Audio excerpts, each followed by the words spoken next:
This episode of Mini Scroll is brought to you by The Commons, Australia's premium co-working space. The Commons is truly a main character in the Centennial World cinematic universe, as the Chippendale location in Sydney has been our home for over 5 years, and it's where we record this podcast every single day.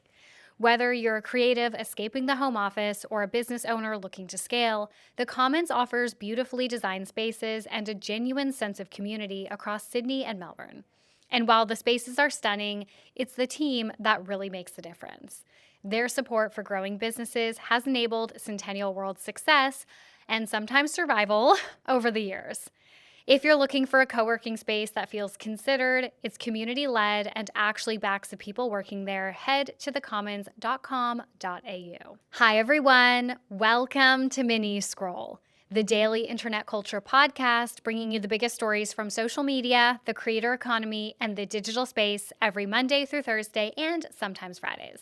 I'm your host, Lauren Meisner, the founder of the youth digital media brand, Centennial World. Welcome back to Mini Scroll, everyone. Before I get into it, please remember to rate, review, and subscribe. Please Spotify star rate us. We're trying to get to 1,000 Spotify star ratings. We're pretty close. And please also follow me on Instagram, okay? I'm trying to get to 10,000 followers on Instagram. I am also very close. It's at Lauren Meisner _. All right, let's get into the first story for today. The story of the day. Actually, the story of my day is Kyle and Amanda from Summer House announcing that they are finally divorcing. And that's not me being shady. If you guys watch Summer House, you know we have all been waiting for this day. Finally, Amanda will be free of that man-child, that 45-year-old DJ man-child. I know some of you guys ask me to cover Bravo here and there, but the reason why I don't is, first of all, I don't really think it makes sense for the niche. But second of all, even if it did, to me, Bravo is sacred. Like, I really cannot handle losing Bravo to my work life. I really can't ruin it for myself. So that's why I don't really cover Bravo, but mostly because it doesn't really make sense with the niche. Okay.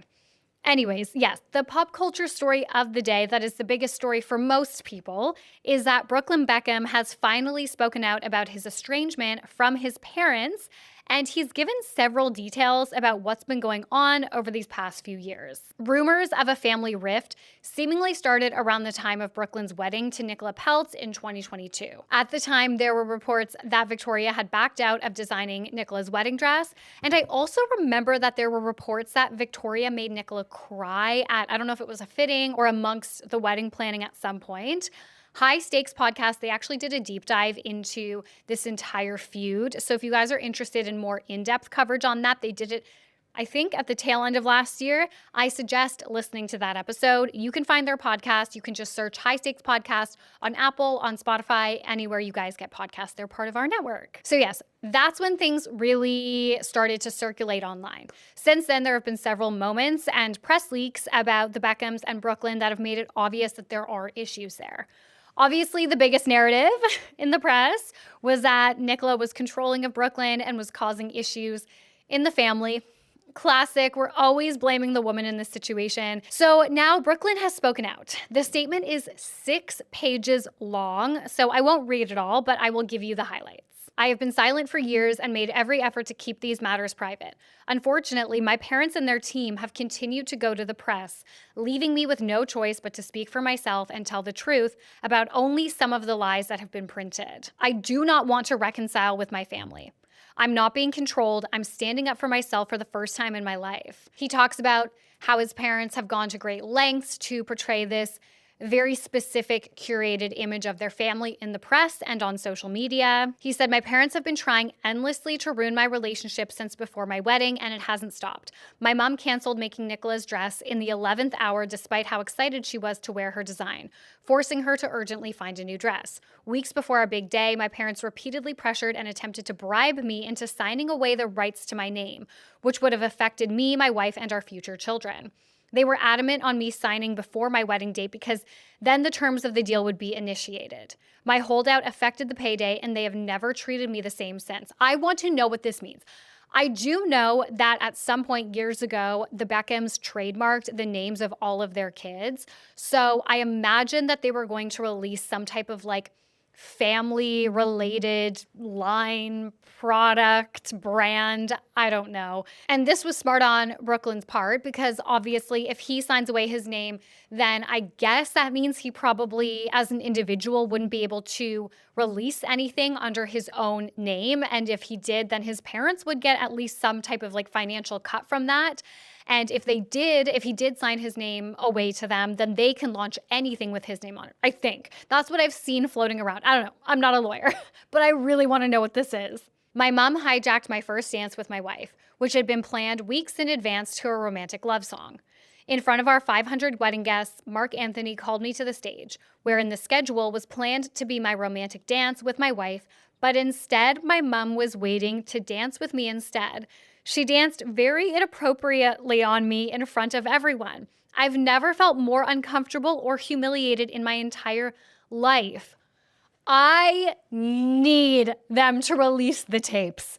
Release the footage. We know you have it. I need to see this dance. I need to see it. Obviously, I feel so horrible for Brooklyn in this moment, but I need to see Victoria Beckham allegedly dancing inappropriately on him. Like, what does that mean? Literally, what does that mean? I can't even picture it. I need to know. Also, I'm sorry, just like how embarrassing for Victoria. And I am not on the Beckham side here. I'm like fully on Brooklyn's side. But how embarrassing. She must be dying. I feel like as somebody who is so image conscious as Victoria Beckham, for this narrative to be out there now that she had this like inappropriate dance moment with her son that really embarrassed him, she must be dying. My wife has been consistently disrespected by my family, no matter how hard we've tried to come together as one. My mom has repeatedly invited women from my past into our lives in ways that were clearly intended to make both of us uncomfortable. And then he talks about the situation where he missed his dad's birthday. I guess he says that they were there for a week. They were trying to figure out ways to meet up with the family, presumably to like talk about all of this. And then they refused to meet him only if they went to David Beckham's birthday party. So they decided not to go. And he keeps going. There's a lot. I'm sure you guys have all like seen it by now or at least heard about it. Okay, so here's my opinion on this. I am sure there are some people thinking like there's two sides to every story and that parts of this could be sensationalized. But I think regardless of that, like we will never know, but I think regardless of that, a child going no contact with their parent is incredibly traumatic, and it's not a decision that I imagine anyone takes lightly. I don't imagine you get to the point where you're going not only no contact with them, but also speaking out publicly about this and like truly severing that tie without reaching a breaking point. And in my opinion, the parent-child relationship, there is always a power dynamic in favor of the parent, even when the child is an adult, which I think should be taken into account when we talk about adult children going no contact with their parents and what that decision was like. That's kind of an aside, but I think that is often missing from the conversation is the power dynamic there. I believe from this statement and what we know about his relationship with Nicola, Brooklyn was opened up to a life independent of the Beckham name and from what his parents expected of him through this relationship with Nicola. And I think Nicola is kind of being used as a scapegoat in their family, like as the reason that they all tell themselves that Brooklyn has left them. Reminder, Brooklyn is an adult man with a fully formed frontal lobe and his own agency, okay? And he is choosing to live a life separate to his family. These are his choices that he's making. You know, his wife cannot control him, cannot force him to do anything. And I really don't believe that she is the reason that his whole family is now broken up. I also do want to say we should hopefully be able to hold two truths here. People love to bring up that Nicola is the child of a billionaire family and that she has a very problematic past. Like she was apparently a nightmare to her nannies growing up. Apparently she physically assaulted one at one point. I think she bullied girls as teenagers I've seen in the press. Like there's a lot of narrative around like what she was like as a kid. She may have been a nightmare child, which I do think we should keep in mind. If children are lashing out that much, I just don't think children want to be lashing out. I just don't think children want to be that disruptive. I don't know. I don't have kids, but that is my take on that. But I think regardless, she may have been a nightmare. She may have been a bully. She may have been a mean girl, a bad person. Like, we don't know. I don't know. But I also think she is probably also being painted unfairly by the media in this situation and being used as the scapegoat in the Beckhams versus Brooklyn situation. I feel so sad for Brooklyn. Like reading these posts, whether there's an element of sensationalization or not, like regardless, what his parents have done and how they've treated his wife and how they've treated their relationship has obviously hurt him so much to the point where he doesn't talk to them anymore. And he's now putting out this like very public statement, which, as soon as he was very aware this was going to blow up. Like this was going to be everywhere. And this is making a huge statement. And I also love that this is an example of a man who is choosing his wife over, I don't want to say like his mother, but like over his, his family and like this toxic dynamic that they allegedly have going on. We see too many relationships break down because the man cannot stand up to his family and set boundaries around their relationship. So this is a great example of that. All right, the next story that I have for you guys, it's a really quick one, but it's everywhere. Everyone's talking about it on Reddit.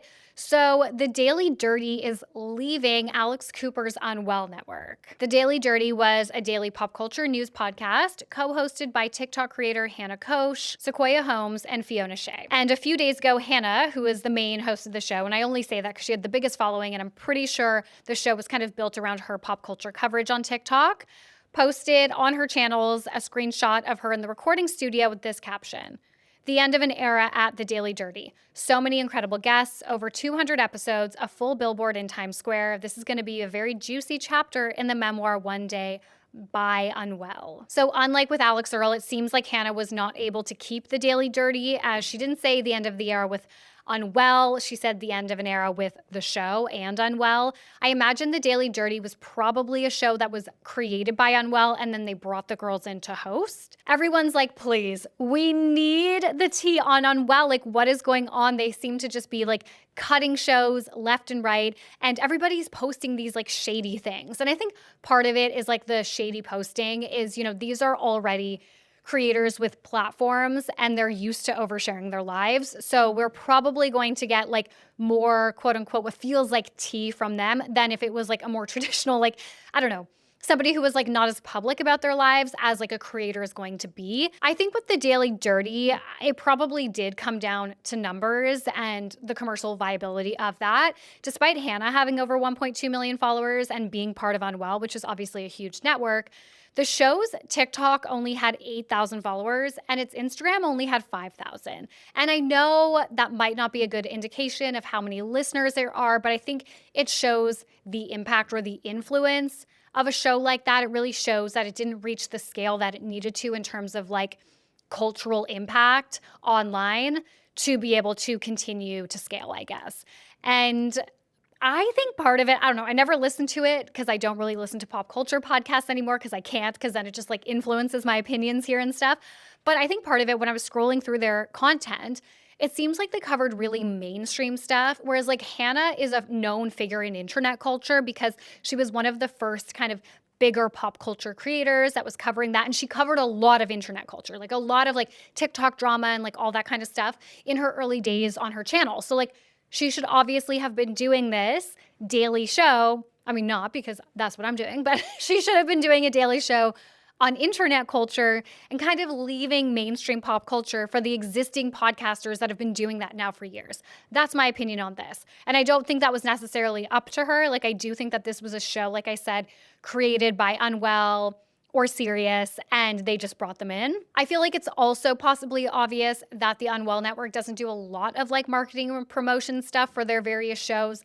I don't know. As far as I can tell, like I'm very tapped into this space and I don't see a lot of promo for their various shows. So that could be an issue that people have as well. And podcasting is just a hard skill. Like bringing in TikTokers, like TikTok is such a different medium from podcasting. So bringing in TikTokers to host all these podcasts, like I understand why some of them just like don't hit. But yeah, so I'd love to hear your theories on this. I was saying to Annabelle earlier when we were talking about this story, I was like, whenever anything like this happens, I can't help but think about how if it was me, okay? Like if I was Hannah, during this time where my show is ending, I'm having to announce it, my whole life is transitioning now, I would not be able to stop thinking about, and this is like obviously my problem, the day when I got reached out to about Unwell, when we signed the contract, when the billboard went up in Times Square, I would just replay those moments of highs and how these girls probably felt on top of the fucking world, everything was about to open up for them, this was their big break moment, it was all happening. And I would just think about that high and how everything had just dissolved from there. I was just I feel so bad for them. We obviously don't know what happened, but I just cannot imagine how heart-wrenching that would feel to be I was on top of the world and I had so much hope and so much promise and everything was going to work out and oh my God, I made it. I finally fucking did it. And then to feel it was all taken away. And I'm not saying that that's what happened. I don't really know. We don't know what happened. Maybe they walked away, we don't know. It would be heartbreaking either way. Okay, and the next story that I have for you guys, the last story, this is one that I would normally not cover, but I think you'll understand why I chose to after. So Patrick Starrr, his brand One Size, is venturing into skincare 2 years after he got his esthetician's license. I love throwing in some beauty influencer news every once in a while. It's my roots, back to my roots, my true passion here. And I saw Jen Love's review cover this in one of her recent videos. I wanted to share this because I thought it was relevant to us and what we talk about here from a different perspective than how Jen covered it. So influencer beauty brand One Size by Patrick Starrr has announced last week that they are expanding into skincare. One Size has been quite successful in the makeup space for a while now. They have a couple cult products, including their setting spray. And what's interesting here is that Patrick, the founder, the influencer behind it obviously, revealed in 2023 that he had obtained his esthetician's license. He didn't say why, but a lot of fans were like, oh, does that mean he's going to be doing something around skincare? And obviously, that was part of a larger plan because One Size has now expanded into skincare. So this is from the One Size website. Innovative formulas for all skin types. Patrick Starrr earned an esthetician license to ensure all products would work for his sensitive skin. Now, in Jen's video, she talks about how an esthetician is not a cosmetic formulator. So that is an important distinction when we're talking about Patrick's involvement in the product. But nevertheless, I think Patrick getting his license is nothing but a good thing for both the brand and also setting a really amazing precedent for the industry. We see so many influencers and celebrities launch these companies, particularly in the beauty space, where, they barely are involved at all. They're there for the paycheck. Maybe they're there for the accolades, to be able to say that they're a brand owner or a CEO. If you know, you know. And how many beauty and skincare brands just have a celebrity, an influencer's face basically slapped on it. And it's oh, this is Ariana Grande's brand. Is Ariana Grande really involved in Rem Beauty? I don't know. No shade to Ari. Annabelle's going to kill me because she's her number one. And consumers hate this. The sentiment from fans is that they just shill to us. They exploit their followers for personal financial gain. I mean, even Michaela's POV beauty, people are what the fuck is this? People really have such a bad view of influencer and celebrity beauty brands, and they have for years. So Patrick getting his license and then launching skincare 2 years later shows how seriously he takes his business and, in my opinion, how much he respects his fan base, especially because skincare is not something to mess around with, right? And could this be performative? I don't know, maybe, but it doesn't really matter. He's done a lot more work than what a lot of other influencers and celebrities could say in this space now than what a lot of his peers would ever do for their brands. And I feel that at the end of the day is what is going to build trust with his audience and what's going to make people excited to try this product. He's walking the walk, okay? And I love it. I think it's setting a really good precedent. Anyways, guys, that's it for Mini Scroll today. Thank you so much for listening. I love you guys. Please remember to rate, review, and subscribe. Please Spotify star rate us. Follow me on Instagram. And I will talk to you guys. Well, Annabelle will talk to you guys tomorrow, and then I'll talk to you on Thursday. Bye.